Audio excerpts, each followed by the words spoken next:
Iran had already been shattered. The stealth bombers and fifth-generation fighter jets had done their work, wrecking most of the country's defenses in a matter of hours. Radar networks went dark, ballistic missile sites crumbled, command bunkers buried deep beneath mountains ceased to exist, and yet the most stunning moment of this entire conflict wasn't delivered by the most advanced aircraft America has ever built.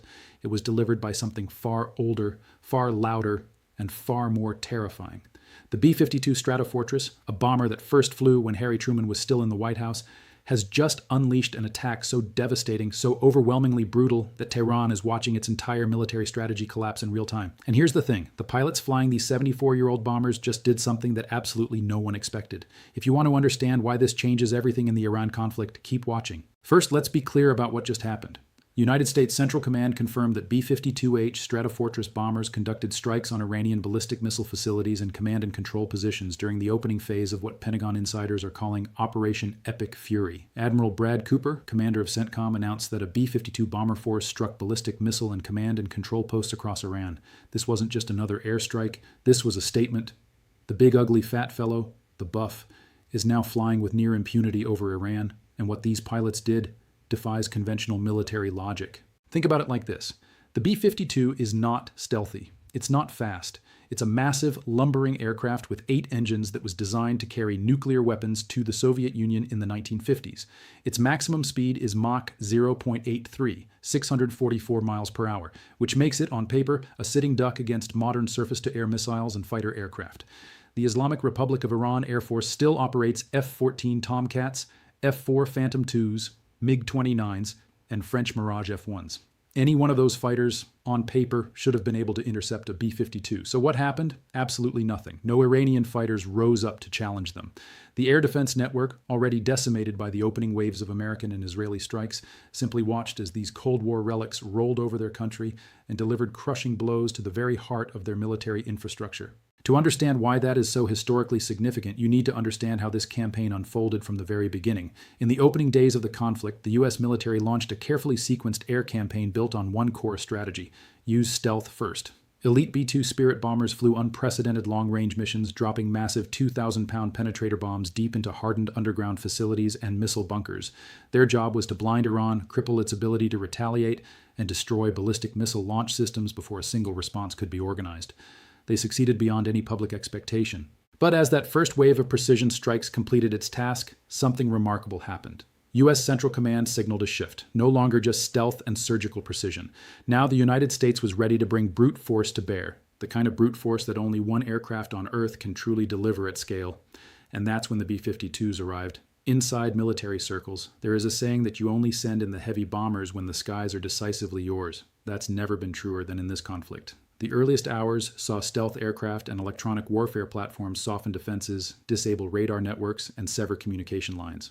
Once that was achieved, the skies were deemed permissive, meaning heavy, non-stealth bombers could operate with relative safety above hostile territory.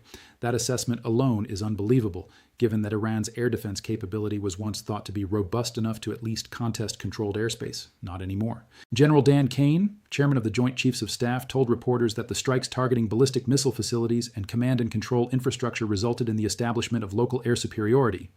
Air superiority over a nation of 85 million people with an extensive air force and Russian and Chinese-built defense systems achieved in days. And now B-52s are roaming those skies freely. So what exactly are these B-52 pilots doing that has military analysts around the world sitting up in astonishment? They didn't just drop bombs.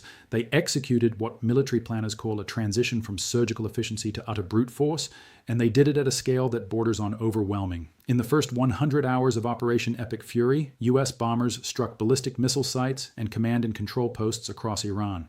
Nearly 2,000 targets have been hit with more than 2,000 munitions, and the B-52s are leading this new phase with a ferocity that nobody anticipated. The numbers alone are staggering. A single B-52H can carry up to 70,000 pounds of mixed ordnance, bombs, mines, and missiles. It can fly approximately 8,800 miles without aerial refueling. A single B-52 can carry up to 30 of the massive GBU-31 900-kilogram JDAMs, Joint Direct Attack Munitions. Compare that to an F-15 fighter bomber, which can carry between 6 and 9 of the same weapons. The B-52 isn't just another aircraft in the strike package, it's a flying arsenal. A single sortie from one of these aircraft can level multiple hardened targets in one pass, or scatter dozens of precision-guided weapons across a wide area simultaneously. But what makes the recent missions truly unbelievable is not just the destruction delivered, it's the tactics being used to deliver it. While the B-2 Spirits and B-1 Lancers executed the initial uncontested surgical strikes deep inside Iran, the B-52s have shifted to what air power experts are calling dynamic strike missions. They're not just hitting pre-planned fixed targets, they're hunting. They're searching for mobile ballistic missile launchers, for command nodes that try to relocate, for any remnants of Iranian military power that attempt to coordinate a response. And crucially, the B-52 pilots are doing all of this while barely entering harm's way. The majority of their weapons are standoff missiles, specifically the JAS-SM, the Joint Air-to-Surface Standoff Missile. These subsonic missiles can travel between 230 and 575 miles depending on the variant, allowing B-52s to launch from well outside the range of any remaining Iranian surface-to-air missile systems. The pilots are engaging targets while staying completely out of danger. Iran's air defense operators cannot even reach the aircraft firing at them. When a target appears, the sequence inside the cockpit is precise and methodical. Target coordinates are verified, weapon systems are armed, communication with command centers is double-checked, then the launch commands begin, missiles separate from the bomber's wings, ignite their engines, and disappear into the night racing toward targets hundreds of miles away. For the crews, the moment is strangely quiet. There's no dramatic explosion visible from the aircraft. The bombers simply turn away and begin the long journey back toward friendly airspace. Hours later, satellite images reveal the results. And those results have been staggering. Entire missile launch complexes have been destroyed. Radar stations that once monitored huge sections of Iranian airspace have gone silent. Logistics depots used to supply military units across the country have been reduced to rubble. And perhaps most devastatingly, the command and control networks that allowed Iran's military to function as a coordinated force have been systematically dismantled, node by node, relay tower by relay tower, buried bunker by buried bunker. This is where the true genius of the campaign reveals itself. For years, Iranian military planners invested heavily in redundancy. They built backup command centers, alternative communication routes, and dispersed missile launchers across wide areas specifically to survive an initial attack. The idea was simple. Even if some facilities were destroyed, others would remain operational. But the B-52 missions appear designed precisely to overwhelm that redundancy. Instead of striking just a handful of locations, the bombers are hitting dozens of interconnected nodes almost simultaneously. Each destroyed site removes another piece of the network. Eventually, the remaining pieces can no longer function together. That is when a military system truly begins to collapse, and that collapse is happening right now. Admiral Cooper laid out the numbers with cold clarity. Iranian ballistic missile shots fired are down 86% from the first day of fighting. Iran's one-way attack drone shots are down 73%. The Islamic Republic has launched over 500 ballistic missiles and over 2,000 drones in retaliation. But Cooper was blunt about what the data shows. Iran's ability to strike U.S. forces and partners is declining, while American combat power is building. Reports from inside the conflict zone indicate that several Iranian missile brigades have gone completely silent. Launch crews lost contact with Central Command. Radar stations stopped transmitting. Communication links that normally coordinated defensive responses simply went dark. When command networks collapse, even the most advanced weapons become useless. Missile units cannot coordinate launches. Air defense batteries cannot share radar information. Drone operators cannot receive updated targeting data. Everything begins to fall apart. And that fragmentation is exactly what the B-52 missions are engineered to accelerate. Secretary of Defense Pete Hegseth summarized the campaign's philosophy with brutal honesty. This was never meant to be a fair fight, and it is not a fair fight. That statement sounds aggressive in isolation. But in the context of what's being achieved militarily, the total suppression of a nation's air defenses, the collapse of its ballistic missile command structure, the elimination of its naval presence, it's simply an accurate description of overwhelming force meeting a defense system that was never going to survive contact with it. Iran's naval situation is equally catastrophic. CENTCOM has confirmed the destruction of 17 Iranian naval vessels, including what was described as Iran's most operational submarine. Admiral Cooper made a declaration that would have seemed impossible just weeks ago. There is not a single Iranian ship underway in the Arabian Gulf, Strait of Hormuz, or Gulf of Oman. The entire Iranian Navy are sunk or driven from the water. The B-52 pilots are accelerating that collapse every single day, and they're doing it from a cost position that is strategically sustainable. This is something that doesn't often get discussed, but it matters enormously. A B-2 Spirit costs approximately $200,000 per flight hour. The B-52 costs approximately $70,000 per flight hour. When missions last 30 hours or more, that difference adds up to millions of dollars saved per sortie. The B-2 also costs about $2 billion to replace if lost. The B-52, with 76 airframes in service and extensive modernization programs underway, represents a far more sustainable option for a prolonged campaign. President Trump indicated that the conflict could stretch 4 to 5 weeks, with the U.S. military having the capability to go far longer. The B-52 makes that endurance economically viable. What the pilots are demonstrating is that modern warfare is not just about having the newest, stealthiest, most technologically advanced platforms. It's about having the right tool for the phase of the conflict you're in.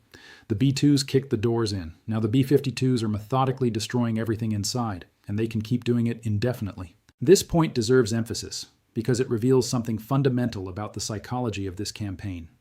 The very presence of B-52 bombers overhead reinforces strategic pressure every single day in a way that stealth aircraft simply cannot. Unlike the B-2 Spirit, whose existence over Iranian airspace might go unnoticed by most civilians, the B-52 is loud, visible, and unmistakable. At altitude, a B-52's contrails streak across the sky like a banner of dominance. They announce themselves. And that announcement carries a message that goes beyond bombs dropped or targets destroyed. To Iran, it says this: your defenses are no longer a threat.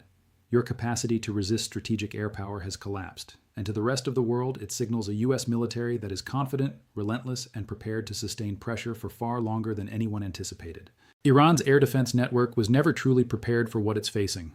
Much of it is made up of systems that Iran reverse-engineered from Russian and Chinese designs, knockoff versions of the S-300 and the Chinese HQ-7 that were untested in real combat before this conflict began. Now that they've been tested, these systems have been found catastrophically wanting. The vulnerabilities that existed in the original designs weren't fixed in the copies. American electronic warfare and precision strikes have decimated them, and the B-52 pilots are exploiting that weakness without mercy. Reports indicate that Iran has begun moving air defenses from the east to the west, anticipating further attacks from that direction. But that's not a strategy. That's desperation. It simply means the eastern side of the country becomes even more open to the standoff missile launches that these bombers specialize in. The operational tempo of these missions is unlike anything these pilots have trained for. Many missions last well over 20 hours from takeoff to landing. Crews depart from bases thousands of miles away. Some from the continental United States, others from forward positions including RAF Fairford in Britain, which maintains a 3.2-kilometer runway allowing bombers to take off with full weapons loads, and the critical base at Diego Garcia. Britain's approval to use these facilities unlocked the full capacity of the B-52 and B-1 fleets, maximizing time on station and weight of attack. Aerial refueling occurs multiple times per sortie, 2 massive aircraft connecting through a narrow fueling boom at high altitude while traveling hundreds of miles per hour in darkness repeatedly. It is one of the most demanding aviation maneuvers in existence, performed routinely by these crews as part of an already exhausting mission profile. Inside the cockpit, a B-52 looks more like a command center than a traditional flight deck. Pilots, navigators, radar operators, and electronic warfare specialists all work together, managing fuel levels, navigation systems, communication channels, and weapons coordination simultaneously. Every mission begins with hours of planning. Crews study satellite imagery, intelligence briefings, radar coverage maps, and weather conditions. They analyze potential threats, chart possible missile trajectories, and coordinate with the complex aerial network surrounding them. Tanker aircraft, surveillance planes, fighter escorts, and electronic warfare platforms all operating in synchronized support. By the time the aircraft lifts off, dozens of people across multiple countries are already involved in the operation. And when those weapons are released, when those missiles ignite and race toward their targets hundreds of miles away, the crews are not just executing a strike, they're dismantling a military system piece by piece. Command bunkers go dark, relay towers stop transmitting, missile brigades lose contact with each other and with central authority. The cascading effect of each strike compounds the disorientation of every previous one. Imagine trying to coordinate a national defense while explosions are occurring across multiple regions every few hours, while communication systems are failing, and while aircraft you cannot intercept are launching missiles from beyond your reach. That kind of environment destroys morale rapidly. It forces field commanders to question whether reinforcements will arrive. It makes missile crews wonder if their launch sites have already been targeted. It causes air defense operators to fear that their radar signals are revealing their own positions to incoming weapons.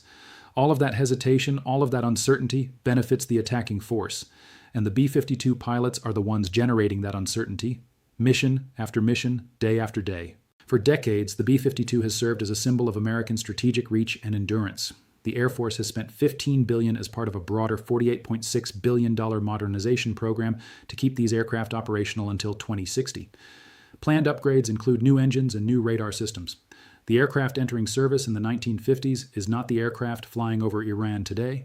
Modern variants carry digital targeting systems, satellite communication links, and the ability to deploy some of the most sophisticated conventional weapons ever built. The B-52 has already outlived almost every aircraft designed alongside it. It has the potential to become the first military aircraft to remain in continuous service for a full century. And right now, over Iran, it is proving exactly why it has survived for so long. What began as a series of shocking missions has evolved into something far larger, a sustained demonstration of strategic dominance that is reshaping the battlefield and sending a message heard far beyond the region. The B-2s opened the door with stealth and precision. The B-52s walked through it carrying everything else. Together with the B-1 Lancers running rapid conventional strike packages in between, the United States has deployed its entire heavy bomber triad simultaneously, something that military historians describe as historically unprecedented in a single theater of war. The lesson being written over Iran right now is simple but profound. Technology matters. Stealth aircraft, cyber operations, and advanced missiles all play critical roles, but endurance, adaptability, and overwhelming firepower still have enormous value. The B-52 embodies all three, and right now it is proving, in real time over a real adversary, that some weapons don't just age, they evolve into something more lethal with every passing decade. For Iran, the message is unmistakable. For every military power watching this unfold, the lesson is equally clear.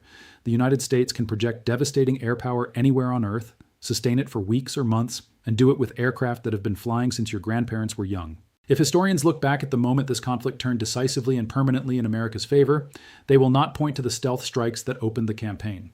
They will point to the moment those massive 8-engine bombers crossed into Iranian airspace and the skies did not rise up to stop them. They will point to the moment the B-52s arrived and Iran had absolutely nothing left to say about it. The pilots flying those missions did something truly unbelievable. They took a 74-year-old bomber into the heart of a modern conflict and proved that some weapons never grow old. They just grow more deadly with time.